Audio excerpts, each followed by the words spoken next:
프로젝트 1260, 오늘은 1164일째를 맞이했습니다.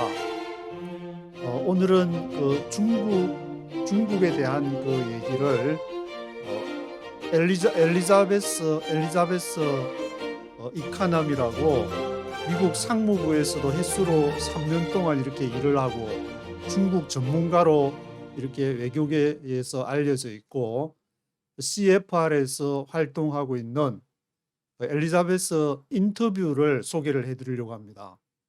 인터뷰는 여기 이제 7월 26일자로 했으니까 뭐 한 달 조금 더 지난 그 인터뷰가 되는데, 엘리자베스 이카나미 이분 사진을 먼저 보여드리면은 이분이 이제 엘리자베스 이카나미 되시는 분인데, 이분이 원래 이제 러시아 쪽에 관심을 있다가 러시아와 중국 쪽 관계에 관심을 많이 가지고 있다가 그게 이제 탁월하니까 중국 관련한 이제 글도 많이 쓰고 했는데, 제가 여기 관심을 가진 게 여기 보시면 이제 차이나스 얼터너티브 오더에서 중국의 대안적인 질서, 중국이 부상을 하고 있다는 그런 익히 들었는데 이게 미국의 어떤 대안이 될 수 있는가?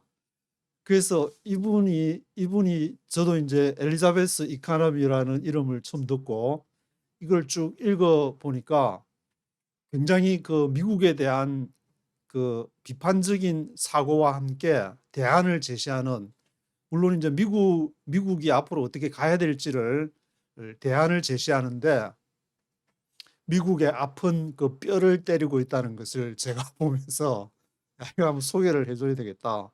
그래서 이 글은 4월 23일자로 발표된 글인데, 근데 엘리자베스 이카나미가 원래 이런 그 미국을 이렇게 질책하거나 아니면 충고하거나 그런 글을 쓴 사람이 아니고, 여기 앞서 보시면은 이 차이나스 임페리얼 프레지던트 해가지고 이게 이제 2014년에 이거를 썼는데, 여기에서는 임페리얼 하니까 아주 독재적인 그런 대통령 시진핑이 그때 당시 이제 2013년도부터 국가 주석으로 부상을 하게 되면서 이걸 굉장히 비판하는 그런 글을 썼었고, 그리고 한 7년쯤 지난 이제 2021년에도 한 편의 글이 지금 포린 어페어즈에 실려 있는데, 그게도 보면은 인컨비니언트 트루스에서 불편한 진실, 굉장히 중국을 불편해하면서 쓴 글이 있는데,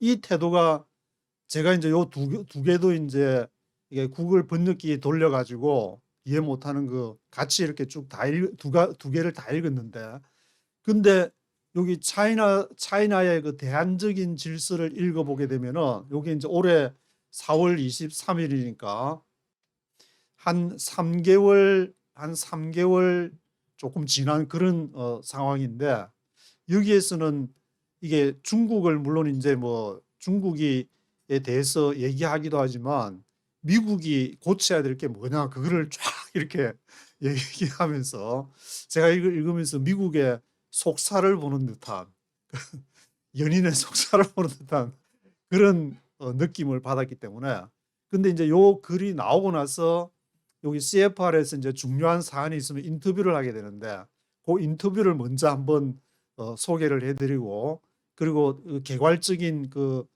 내용을 보고 제가 요 다음에 4월 달에 쓴 엘리자베스 이카노미의 글을 같이 한번 생각해 보는 시간을 갖도록 하겠습니다. 그래서 데인이라는 분이 이제 질문을 하는데, 이제 이것이 이제 차이나스 얼터너티브 오드라는 그 대안적인 4월 달에 쓴 걸 보고 이제 이 질문자도 이제 샤킹을 하니까, 거기에는 이제 하나의 어떤 미국 정치계의 하나의 흐름이 있다. 그래서 write off the strategy인데, 이 전략을 무시해버리는 write off 하면은 이렇게 무시해버리는 건데, 그것은 바로 중국이 시진핑 아래에서 채택한 그러한 전략들을 시진핑이 한 거를 뭐 중국 그 해봐야 뭐 어디까지 가겠냐 이런 식으로 무시하는 경향이 있다는 그런 것으로 얘기를 시작을 합니다. 그러니까 엘리자베스 이카노미가 대답하는 것은 내가 그렇게 글을 쓰게 된 거는 이게 경고 알람벨을 이 행정부에 좀 울리도록 하기 위해서, 그리고 다음에 뭐 카말라 해리스가 되든 트럼프가 되든 넥스트 어드미니스트레이션에 경고를 주기 위해서 알람벨을 울리려고 그때 글을 쓴 것이다. 그 글은 이제 세계 질서를 새로 방향을 정하고 세계 질서를 새롭게 만드는 것뿐만 아니라 시진핑의 그러한 그 외교 전략에 대한 어떤 빌딩 블락스라고 했는데, 그들이 이것을 계속 지속을 할 것이다. 그러면서 이제 이게 네 가지를 얘기를 하고 있습니다. 그 네 개의 앞에 이제 4월 23일에 쓴 글에는 네 개의 기둥이라고 얘기하는데, 그 첫 번째가 우리가 흔히 알고 있는 1대1로를 얘기를 합니다. 그걸 영어로는 이제 BRI라 해서 Belt and Road Initiative, BRI라고 부르는데 1대1로. 그 BRI가 2013년에 시작했는데, 그때 당시에는 중국이 저거 한다고 해서 뭐 되겠냐. 전부 다 이렇게 중요하게 생각을 하지 않았다. 뭐가 빅딜 되겠냐 그게. 그리고 이제 화웨이를 얘기하면서, 화웨이 같은 경우에는 지금 미국에서는 이제 저도 전화기 5G를 쓰고 있는데 4G 옆에 5G 한지 뭐 얼마 안 됐지만 지금 아프리카에서 4G로 이렇게 다 점령한 것이 바로 화웨이다. 화웨이는 그 기술 너무 이제 미국을 치고 오려고 하니까 미국이 이제 아예 이제 배제를 시켜버려 가지고 중국에서 이제 활동을 하고 있지만, 이 화웨이가 지금 아프리카를 점령해 가지고 4G가 지금 전역으로 쓰여지고 있는 것이라고 그 실상을 지금 이제 하나씩 얘기를 하고 있습니다. 그러면서 이제 여기 이제 시진핑 전략에 대해서 퍼스트 해가지고 퍼스트 BRI 1대1로 그게 대해서 얘기를 하는데, 이 네 가지가 뭐냐면은 이제 GSI, GDI, GCI 그렇게 약자로 그렇게 붙이고 있습니다.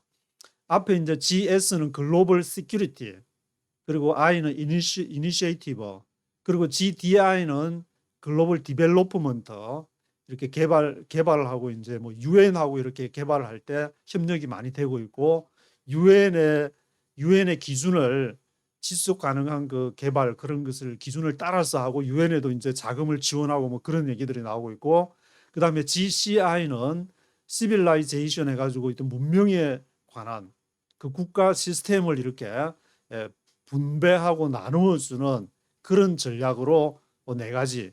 그러니까 첫 번째는 BRI 1대1로고, 그다음에 두 번째는 GSI 시큐리티에 관한 거, 국가 안보에 관한 그런 얘기를 하고, 그다음에 세 번째는 GDI 디벨로프먼트, 개발을 어떻게 해서 다른 나라 개발하면 도와주고 뭐 다리 항만 같은 거 놓아주면서 이 디벨로프먼트가 유엔하고 이렇게 일치되는 게 많다고 얘기를 하는데, 그 GDI 그리고 마지막으로 GCI는 이 중국 문명 자체를 시빌라이제이션이라는 그 자체를 국가가 서로 간에 다 다르기 때문에 국제사회에서 너희는 왜 그렇게 하냐 이렇게 할 수가 없다. 옛날에 미국의 일극 체제 때는 이게 미국의 문화의 힘이 워낙 강하기 때문에 그런 힘을 발휘할 수 있었지만, 지금은 이렇게 중국이 부상하면서 중국의 문화, 저도 넷플릭스에서 중국 영화 이렇게 보면은 굉장히 미국보다 좀 이렇게 동양적인 그런 정서가 있어서 그런지 모르겠는데, 이게 그런 어떤 문화라든지 문명에 해당되는 그런 것이 아닌가, 그런 생각을 해보게 됩니다. 그래서 첫 번째 1대1로 그 BRI를 얘기하면은 여기에는 뭐 옛날에 이제 뭐 길 닦아주고 하는 철도 놓아주고 하는 그런 1대1로 뿐만이 아니라 디지털에서도 이렇게 디지털 실크로드가 있고, 그다음에 그린 실크로드라 해가지고 환경 문제도 있고, 그리고 헬스 실크로드, 지난 2020년 이제 코비드 19이 있었는데 2021년부터 이러한 코비드 19 진행되는 동안에 헬스 실크로드까지 이것이 다 BRI에 속하는 걸로 설명을 하고 있습니다. 그리고 또 중국은 이제 그 중국의 가치, 차이니즈 밸류를 또 임파팅, 나누어 주는 그런 역할도 하고 있다고 강조하고 있습니다. 그러면서 엘리자베스 이카노미는 BRI가 이제 제일 처음에 군사적으로 진출한 나라가 어디냐면 바로 이제 지부티 홍해에 있는 그 지부티가 바로 그런 나라다. 사우디아라비아 남쪽에 위치한 그 지도를 한번 보시면은 여기 이제 지부티가 여기에 위치하게 되는데 여기 홍해가 있고 또 아덴만 우리 대한민국이 가서 이제 지키기도 했던 아덴만이 여기 있고 홍해가 여기 있고 또 위에는 이제 사우디아라비아가 있는데 그 밑에 지금 후티 반군이 자리 잡고 있는 예멘 그리고 요 지부티 주변으로 뭐 에리트리아, 에티오피아, 소말리아 이런 나라들이 있는데 여기를 전략적으로 이렇게 딱 보면은 홍해에 들어가는 딱 길목에 자리 잡고 있어가지고 미국 만약에 군함이나 어떤 배가 여기를 뭐 공격하려고 여기 들어갔다가는 딱 꽉 완전히 도안에든 쥐가 돼버리는 전략적으로 그렇게 보이기 때문에 그런 쪽을 지부티를 제일 먼저 진출했다고 그렇게 얘기를 하고 있습니다. 그리고 지금 우리가 보고 있는 것은 중국이 지금 시작을 했다. 이렇게 더 군사적인 그 군사 기지를 더 많이 확보하려고. 오늘도 뉴스를 보니까 필리핀에서 뭐 사이 두 건의 이렇게 충돌 필리핀과 중국의 이제 남중국해 거기에서 두 건의 또 충돌 사건이 또 있었다고 보도가 나오고 있는데 이 남중국해를 비롯해 가지고 여러 가지 문제가 발생하면서 군사 기지를 중국이 지금 확장해 가는 것을 시작을 했다. 그렇게 얘기를 하고 있습니다. 그래서 엘리자베스 이카노미는 이 BRI가 시진핑의 첫 번째 포린 팔리시 이니시에이티브 첫 번째 외교 정책으로서 시작한 것이었다고 얘기하고 있습니다. 그러면서 이제 GSI, GDI, GCI 이렇게 있는데 요 GDI 디벨로프먼트 이제 개발을 원하는 그런 나라들이 많이 있기 때문에 2021년에 많이 이렇게 개발에 이렇게 연관이 되고 이것은 BRI에 덧붙여서 BRI도 이제 이렇게 1대1로를 하면서 철도나 항만 철도 막 그런 길이나 이제 그런 철도가 주로 이제 많이 지금 선전을 하고 있는데 그 중국에서 CGTN이라고 거기 이제 웹사이트 들어가면은 최근에 올라온 영상을 보니까 이렇게 많은 나라 철도가 벌써 이제 깔렸는지 막 철도에 많은 사람들이 막 타고 막 가는 그런 장면들을 싣고 있는 것을 보게 됩니다. 그래서 이 디벨로퍼 GDI 이 GDI가 유엔의 Sustainable Development Goal, 유엔이 이제 설정한 그 목표가 있는데 지속 가능한 개발 목표 이것과 굉장히 부합을 하기 때문에 이제 제지를 할 그런 명분이 없다 이런 식으로 얘기를 하고 있습니다. 그래서 모든 면에서 이러한 시진핑의 전략은 이 스텔스 폭탄과 같다. 스텔스가 조용히 그냥 그 레이더에 걸리지 않고 적진에 깊숙이 들어가가지고 폭탄을 터뜨리고 임무 완수하고 돌아오듯이 시진핑의 전략은 이렇다 이렇게 표현을 하고 있는데 그래서 이 시진핑이 어디다가 스텔스 폭탄을 터뜨리냐면은 지금 서구가 가지고 있는 프라이오리티 우선순위와 그 서구 가치의 프라이머시 거기다가 이렇게 중국의 가치를 이식을 시키고 나누어주고 사람들한테 개발을 시켜주고 하니까 이쪽 붙을까 저쪽 붙을까 뭐 제3세계라든지 개발 국가들은 자기들한테 잘해주는 나라라니까 스탄자 붙은 7개의 나라 같은 경우에는 양쪽에서 막 이렇게 지원을 받아가지고 미국에서 6천억 달러 쏜다 그랬는데 이 중국은 그것보다 이제 더 많이 질러가지고 아주 여러 나라들이 지금 그 미국과 중국 사이에서 어디 어디 붙을까 지금 이렇게 눈치를 보는 그런 상황이 연출되고 있는 그런 가운데 이 과연 시진핑의 전략이 스텔스 폭탄이 되었다고 지금 스텔스 폭탄으로 지금 이제 폭격을 아마 시작을 했다고 그렇게 보는 것 같은데 어제 아랫게 미국의 국가안보 보좌관인 제이크 슬리반이 시진핑도 만나고 이렇게 와서 기사 쓴 거 여러 군데를 이렇게 쭉 보게 되니까 미국은 이렇게 중국과 대결을 하는 것이 아니라 어떻게든 소통을 해서 이렇게 좀 진정을 시키려는 그런 모습이지만 그렇지만 양보할 수 없는 이제 그런 부분도 기사에 보니까 한두 개씩 이렇게 보이게 되는데 그런 문제를 앞으로 이제 어떻게 미국이 잘 이것을 극복해 가느냐가 문제가 되고 있는 것 같습니다.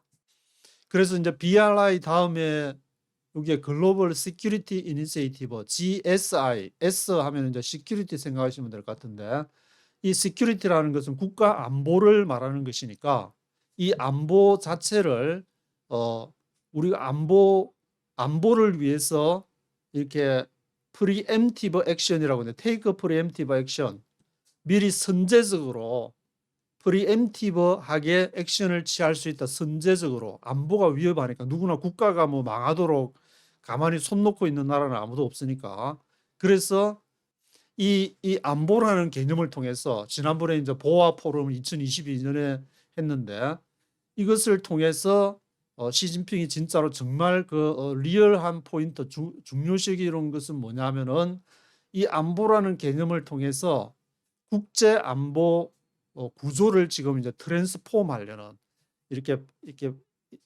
새롭게 이제 전이시키려고 하는 그러한 것이 진짜 포인트다. GSI에.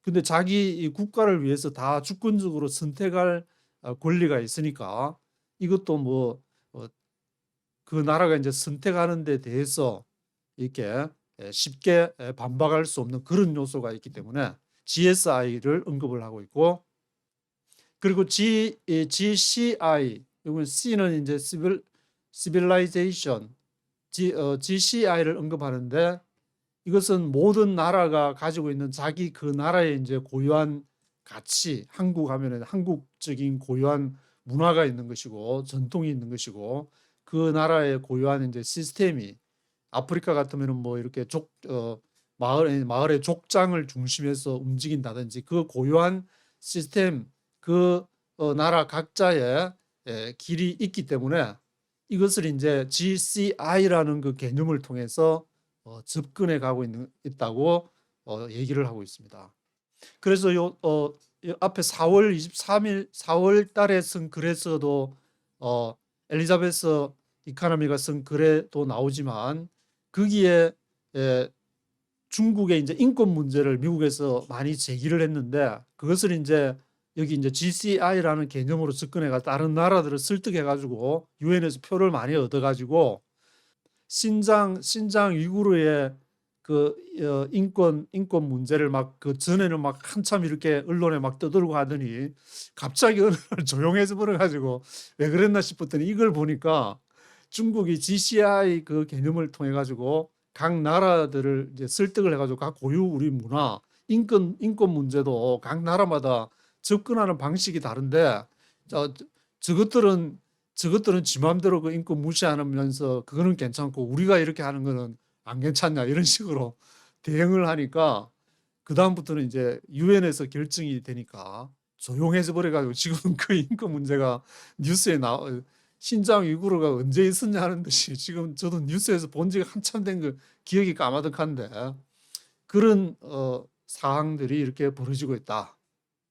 그리고 물론 이제 그 중에는 이제 대니 이제 질문을 2022년 2월 24일 날 발생했던 러시아가 우크라이나를 침공하는 그 문제에 있어 가지고도 이것이 이제 중국과 러시아, 북한과 이란 이것이 하나의 축이 될 수가 있는가? 이거 하나의 어떤 블락이라고 볼 수가 있는가? 그런 질문을 하게 되는데 그 질문에 대해서 이제 여기 엘리자베스 이카노미가 대답하는 것이 본인이 이제 처음에는 소비에트 유니언의 전문가였다고 얘기를 하고 있습니다.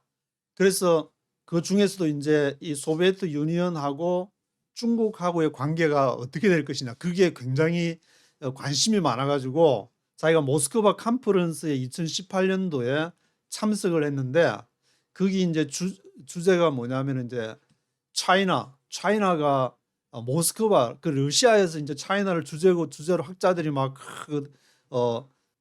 모여가지고 이제 토론도 하고 막 질문도 하고 하니까, 자기는 거기에서 이제 이게 그 리센트먼트인데, 그 어떤 그 원망이랄까 원한이랄까 중국에 대한 그런 안 좋은 얘기들이 많이 나올 것이다. 러시아에서 분명히 여러 거장 학자들이 이렇게 걸출한 학자들이 모여서 얘기를 하니까, 러시아가 그래도 공산주의 종주국인데 이것이 주니어 투 차이나에 대해서 이게 2등이 될 수 있느냐, 중국 다음으로 러시아가 될 수 있느냐, 이제 그런 그게 이제 떠오르는 그런 개념에 반대해가지고 이제 러시아 학자들이 중국을 막 공격한다거나 이렇게 그럴 줄 알고 갔는데, I found almost는 아무도 그렇게 얘기를 하지 않았다. 러시아는 뭐 당연히 중국이 따그 형님으로 모시면 되지. 지금 이제 우리가 뉴스에서 푸틴이나 이제 시진핑 오면은 푸틴은 러시아는 뭔가 계략을 갖고 있는데 중국은 뭐 그렇지 않은 것처럼 이렇게 푸틴한테 뭐 속는 것처럼 그렇게 말하시는 분도 계시고 한데, 유튜브를 보게 되면은. 그렇지만 여기 엘리자베스 이카노미가 보는 그 2018년도에 가서 볼 때는 러시아는 그렇게 생각하지 않았다. 그때 당시에도 이제 푸틴이 있었지만. 그래서 뭘 생각하냐면은, 러시아가 중국에 대해서 only to benefit from China's investment in growing trade, 무역을 하는데 많이만 이게 중국에 좋은 거 많이 만드니까 제조업에서 많이 만들어서 갖다 주면 되지, 우리가 뭐 러시아가 1등 2등 그런 게 뭐가 중요하냐. 굉장히 러시아 사람들도 굉장히 실용적으로 생각을 하는 것 같은데, 미국만 이제 뭐 프레그마티즘이스가 실용적인 것이 아니고 러시아는 더 실용적이다. 왜냐하면은 1, 2등 미국은 이제 굉장히 자기가 세계를 주도해야 된다는 그런 어떤 자부심 내지는 그런 걸 굉장히 중요시하는 데 비해서 러시아는 이제 그런 것이 없지 않았나, 그런 것으로 들리게 되는데, 그래서 이러한 그 러시아의 태도가 이 엘리자베스 이카노미에게는 굉장히 중요하게 와닿았다. 그래서 이게 중국과 러시아 갈등이 그렇게 자기가 생각했던 것보다 갈등이 없었다는 점을 강조하고 있습니다. 2018년도에 그게 이제 모스크바의 세미나를 가서 그렇게 느꼈다. 그리고 물론 이제 이 엘리자베스는 그 정부에서 일하는 걸 2021년도에 상무부에서 중국에 대해서 이제 그 시니어 어드바이저로서 활동을 한 것은 2021년부터 2022년, 2023년, 횟수로는 3년인데, 지나 라이몬드 상무장관이 2021년도 3월 달부터 상무장관이 됐으니까 그 이후에 이제 몇 개월 있다가 아마 들어간 모양인데, 횟수로는 이제 3년 한참 이제 2018년에서 2021년까지 정부에 가서 미국 정부의 그 이제 여러 가지 뭐 상세한 걸 보기까지는 한 3년 정도 지난 후지만, 하여튼 굉장히 그 러시아가 중국에 대한 그러한 태도에서 놀랐다, 그런 얘기를 인터뷰에서 밝히고 있습니다. 그리고 이제 많은 사람들이 그 우크라이나 문제에 대해서 이렇게 많은 학자들이 비판을 하고 있는데, 시진핑이 우크라이나 문제에 있어 가지고 러시아 편이라는 게 대해서 많이 비판을 하고 있다. 그리고 이번에 제이크 슬리반이 왕이 외교부장이랑 시진핑 만나면서 거기 기사를 이렇게 보게 되니까, 중국이 러시아에 대해서 지원하는 것에 대해서 굉장히 불만이다. 그 문제하고 남중국해 문제에 대해서는 조금 이렇게 미국이 좀 유감이다. 라는 것을 이렇게 표시하는 제가 기사를 본 적이 있는데, 여기에서도 중국이 역시 2018년도 세미나에서 느낀 것처럼 중국과 러시아는 서로 간에 이렇게 완전한 어떤 뭐 동맹국 수준까지는 아니라도 이런 서로 간의 필요성을 느끼고 협력하는 모습을 보여주고 있다고 얘기를 하고 있습니다.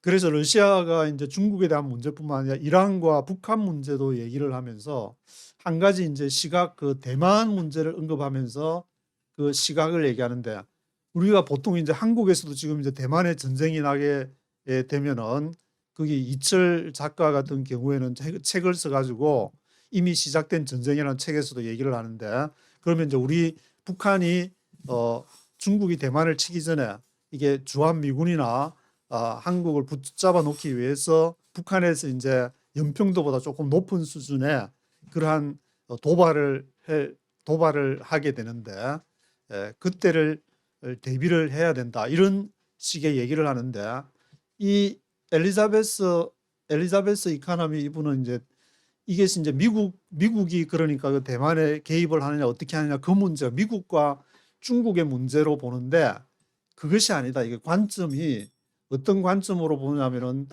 제가 오가 없어가지고 농구공 동그란 걸 하는데, 이 러시아와 이란과 북한이 만약에 중국이 액션을 취해가지고 take action against Taiwan, 대만을 이제 침공을 했다.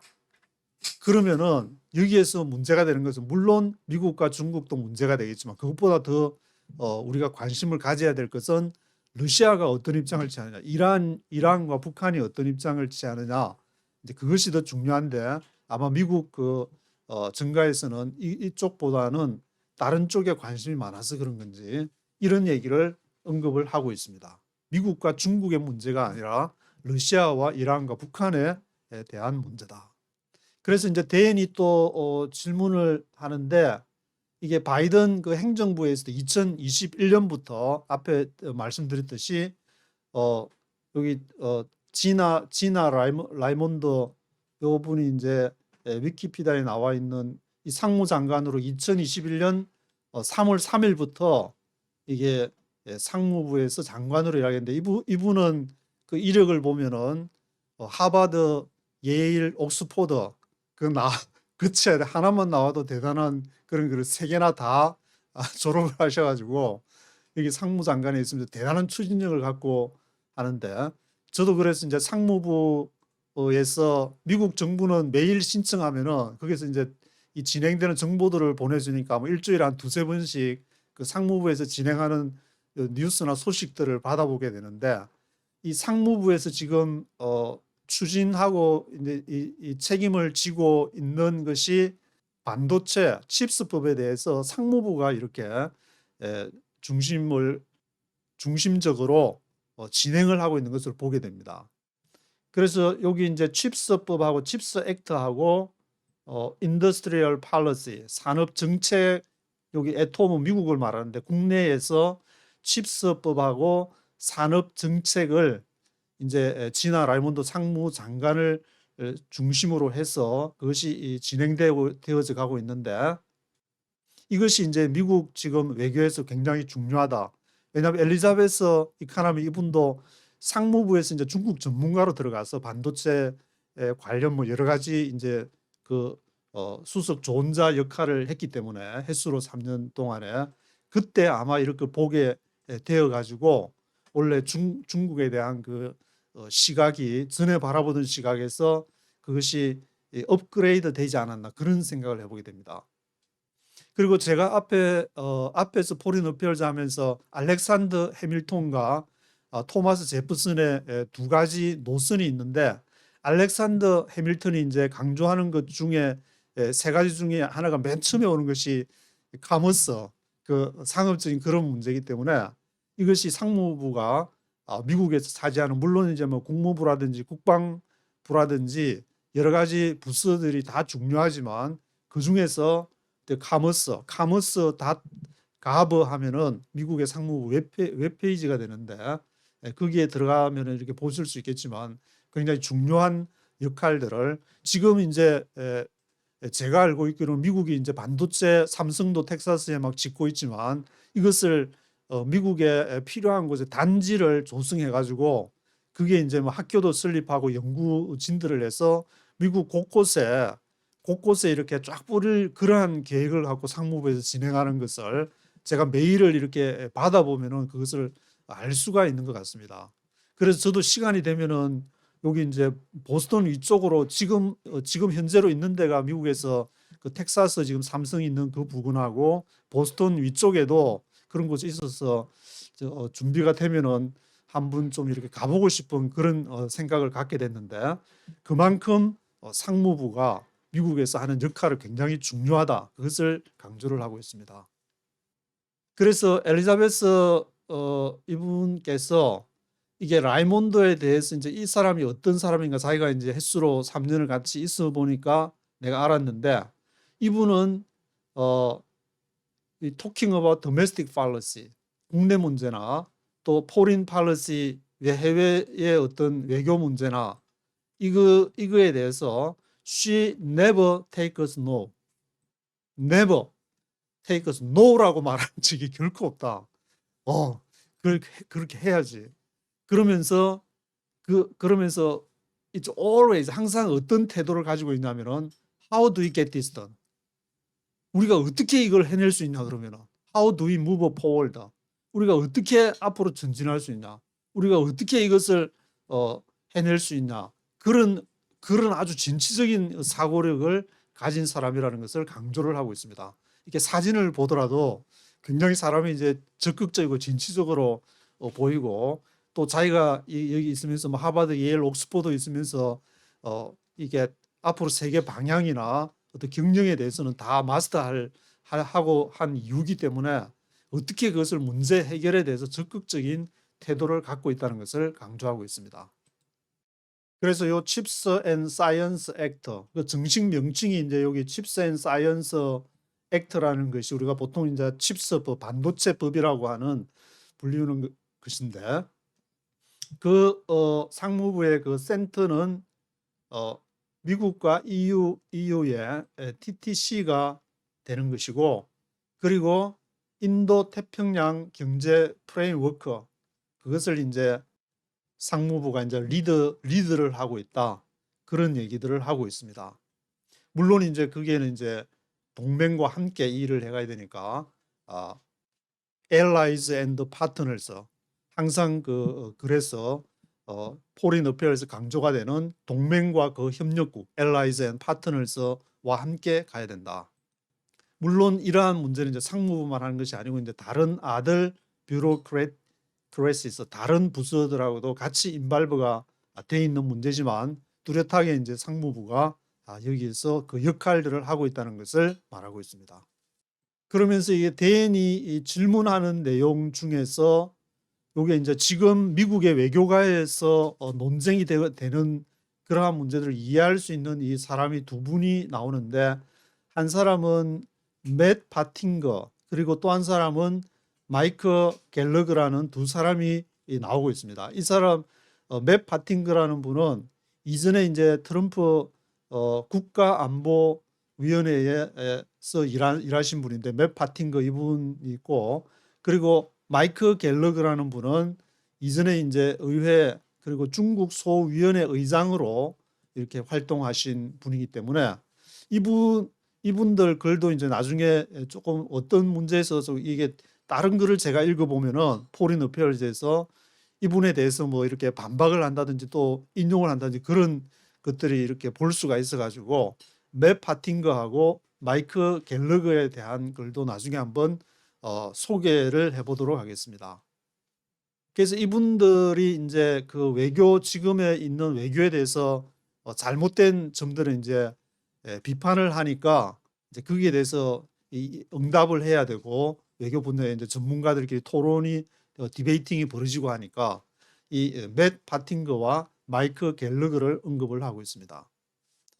그러면서 이 엘리자베스는 이 맷하고 마이크 갤러그에 대해서 여기서 뭐라고 하냐면은 내가 그들한테 정확하게 precisely 정확하게 한번 묻고 싶다.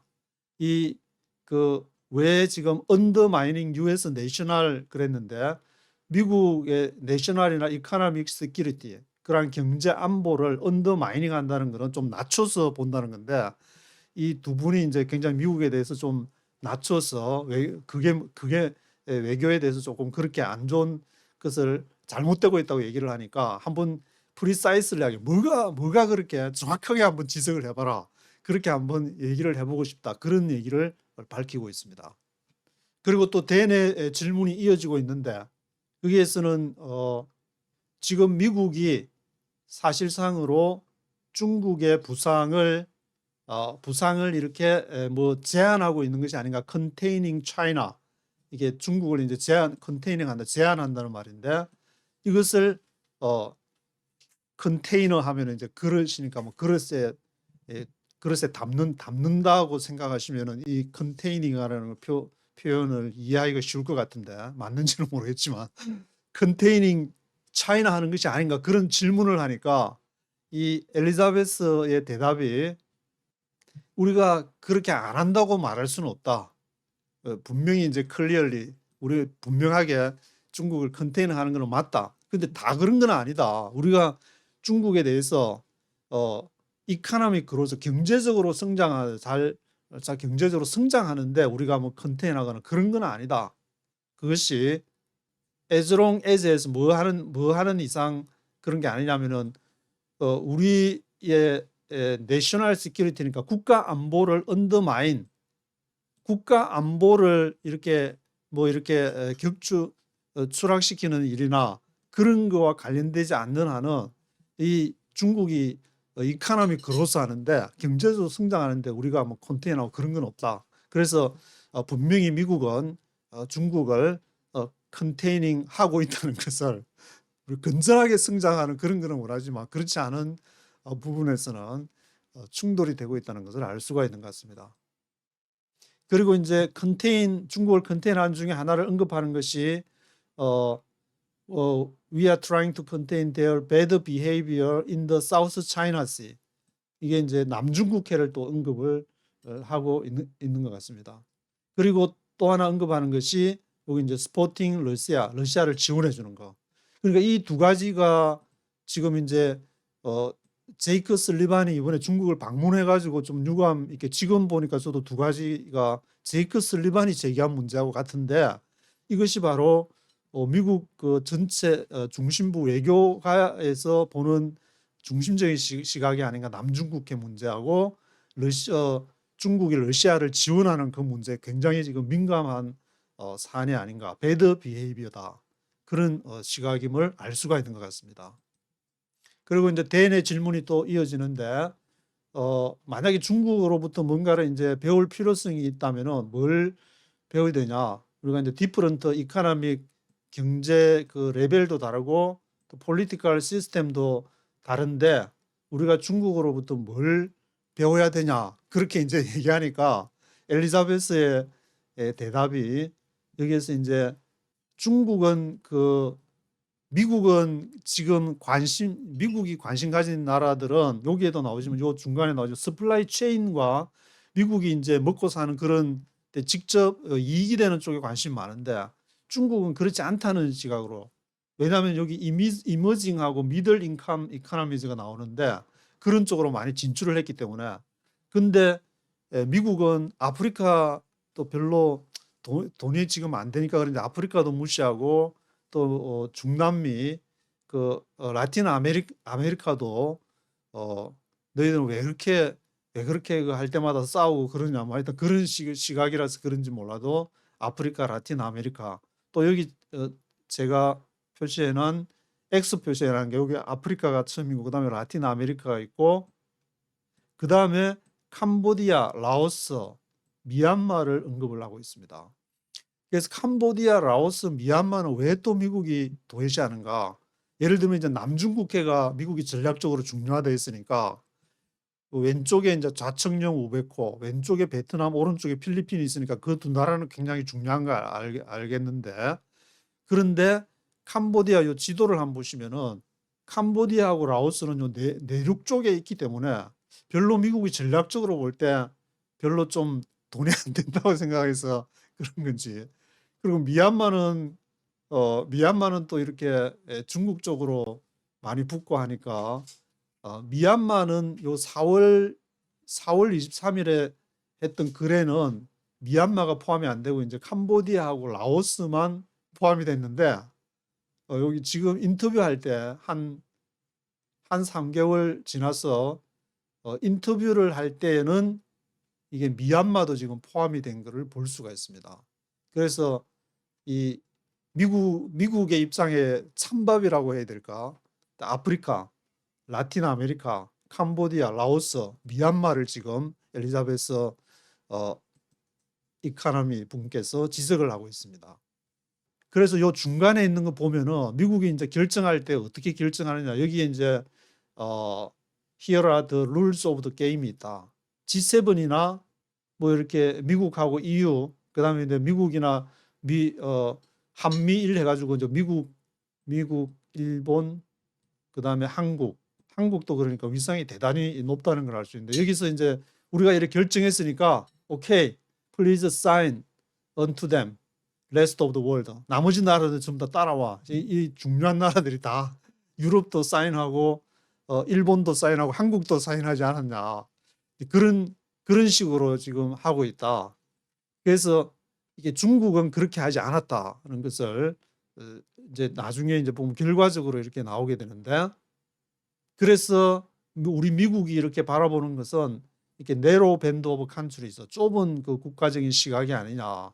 그것이 서플라이 체인하고 관련이 있으면은 또 대부분이 인도, 태평양, 그리고 멕시코도 이제 미국의 경제에서 굉장히 중요한 지금 그걸로 부상을 하고 있으니까 그런 나라들하고 하지. 이 아프리카나 라틴 아메리카, 캄보디아, 라오스, 미얀마 이런 나라들을 찬밥 신세로 하면 되게 쓰겠냐, 그런 식의 이제 얘기를 하고 있습니다.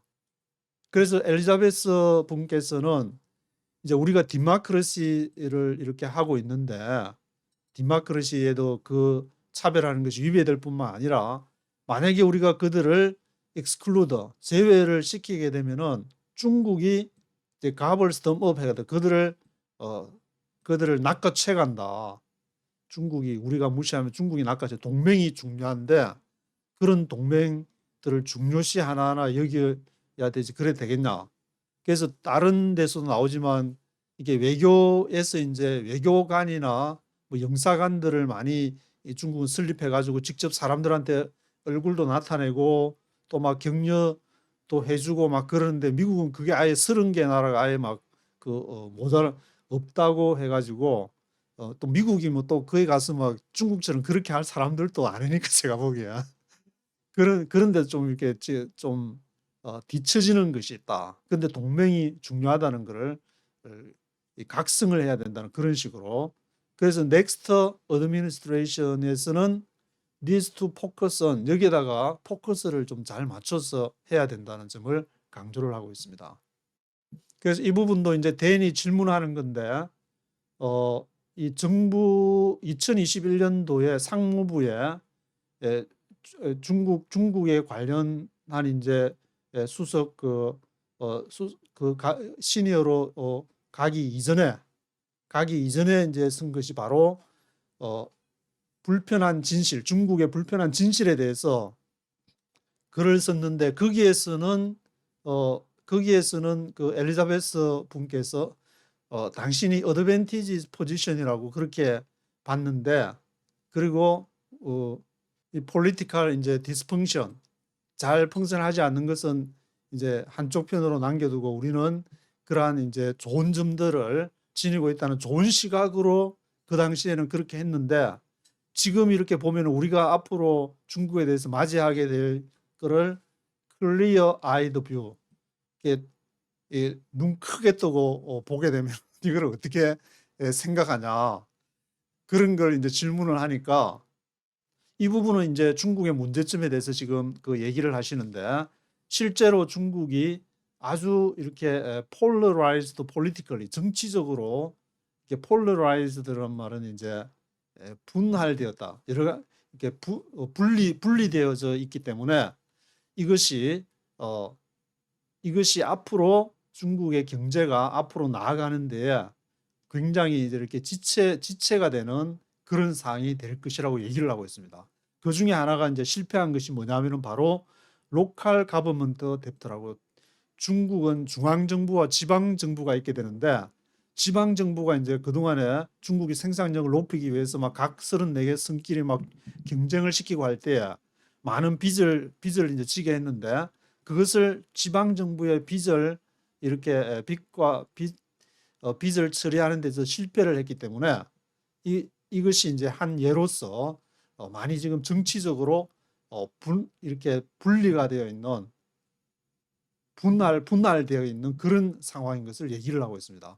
그래서 뭐 리얼 에스테이트 섹터라는 건 부동산 분야가 이제 잘 실패했다는 것은 지금 누구나 다 이제 유튜브 보시는 분들은, 뉴스 보시는 분들은 다 알 수 있을 것 같은데, 그런 예를 들고 있습니다. 그리고 이제 중국은 앞으로 뭐 기술적인 그런 경쟁이나 군사 경쟁에 가겠지만, 그러나 국내적으로 이렇게 뭔가가 이렇게 불협화음, 서로 싸우는 그런 소리가 나올지도 모르겠다, 그런 예측을 하고 있으면서, 아마도 이제 이런 거를 극복할 수 있는 것은 시진핑이 이걸 리오리엔트 했는데, 새로운 방향을 경제적인 우선순위에서 새로운 방향성을 설정할지도 모르겠다는 그런 전망을 내놓고 있습니다. 아마 지금이 그런 타이밍이 아닌가 싶은 생각도 드는데, 중국에서 이제 이 문제를 해결하기 위해서 무엇을 우선순위로 할 것인가, 그런 것을 곧 이제 아마 선택해야 될 때가 오지 않냐, 그런 생각이 들고 있습니다. 그러면서 엘리자베스 분께서 이렇게 중국에 대해서 오해하고 있는 것을 하나 생각하면서, 야, 저렇게 중국이 저런 식으로 가서 뭐가 되겠냐, 그것이 이제 우리가 생각하는 거, what we would think, 우리가 그렇게 되리라고 생각하는 것이 would happen here in the United States, 미국에서 일어날 거라고 생각을 했는데 그게 아니다. 왜냐하면 that's not the way that China operates. 중국이 작동하는, operating하는 그러한 방식이 아니다. 미국에서 보는 시각하고 중국에서 실제로 작동하는 것하고는 다르다는 점을 우리가 언더스탠딩을 해야 된다. 꼭 사람은 이제 자기 시각에서 보기 가지고 이게 역지사지를 한다는 게 쉬운 일이 아닌 게, 그 사람의 입장이 안 되면 알 수가 없는데, 군대 안 간 사람들이 이제 군대에 대해서 더 잘 알고, 미국에 안 살아온 사람들이 미국에 대해서 더 잘 알듯이, 그 사람이 자기가 머릿속에서는 풀어낼 수 있지만 실제로 중국에 살아보지, 저도 뭐 중국에 잠시 베이징의 비행장 그 스쳐 지나간 것은 좀 머물고 한 적은 있지만 살아보지는 않았는데, 나중에 뭐 어떻게 될지 모르겠지만 중국이 작동하는 방식과 미국이 생각하는 것과는 다르다는 점을 강조를 하고 있습니다. 그리고 이제 이분이 마지막 질문에서 중국은 외교 분야에서 인베스트 투자를 굉장히 많이 하는 것 같다. 외교관을 설립하는데, 영사관을 설립하려면 직원 임금비라든지 건물, 뭐 토지까지 막 그것과 매입을 해야 되고 많은 비용이 들어가는데, 근데 이게 미국에 대해서는 어떻게 생각하냐, 그런 얘기를 하니까 미국은 그 점에 있어서 많이 분발을 해야 된다는 그런 얘기들을 진행을 하고 있습니다. 그래서 이제 30개 뭐 엠베시스나 뭐 컨설레이트 영사관들, 그런 얘기들도 하면서, 앞에 얘기했듯이 그 아프리카나 라틴 아메리카, 캄보디아, 라오스나 미얀마, 그런 나라들을 뭐 일부러 왕따시키는 건 아니겠지만 또 같은 차원에서 그렇게 바라보는 것이 아니라는 점을 얘기를 하면서, 이 중국은 차이니즈 리더십 하면서 중국 사람들은 얼굴도 나타내고, 그다음에 그들한테 이제 리스펙트, 존경심도 보이고, 시간도 줘가지고 모임 있으면 같이 하고 그러는데, 미국 사람은 그런 그림이 잘 안 그려지는 게, 그렇게 과연 하려고 할 것인가.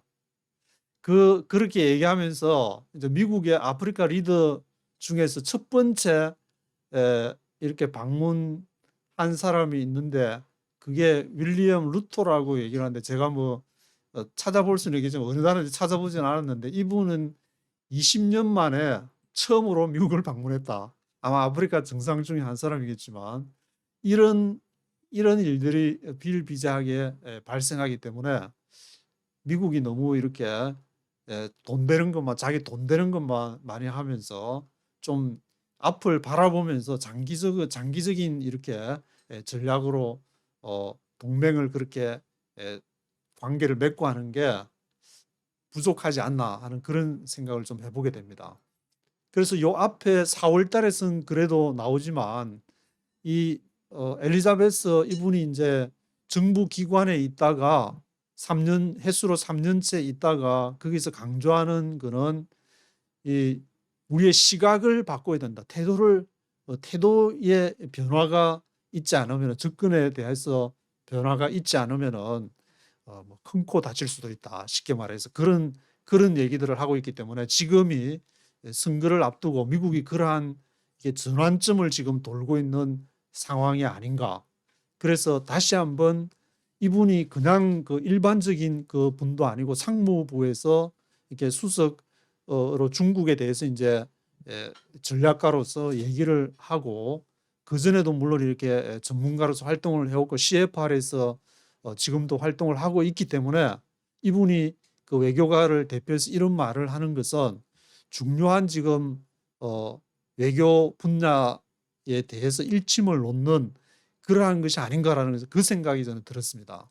그래서 마지막 이렇게 보시면은 트럼프 행정부에서 지금 이제 트럼프 주변에 있는 전략가들을 얘기하면서 이 사람들은 아시아 동맹과 파트너들에 대한 전문가들이다. 예를 들면 뭐 매트, HR, 맥메스터, 그 다음에 매티스, 그다음에 틸러슨 이런 사람들을 얘기하면서 이 사람들은 아시아 전문가지만 그들은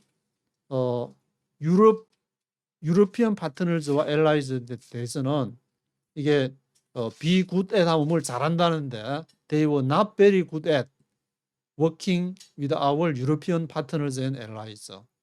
그 유럽 쪽 그 파트너들하고는 이렇게 잘 할 수 없는. 그래서 트럼프가 만약에 당선이 된다면은 아시아 쪽에 굉장한 관심을 보이면서 활발한 활동을 하겠지만 유럽하고는 좀 널널한 관계가 되지 않을까 하는 그런 생각이 들고 있습니다. 오늘은 여기까지 하도록 하겠습니다.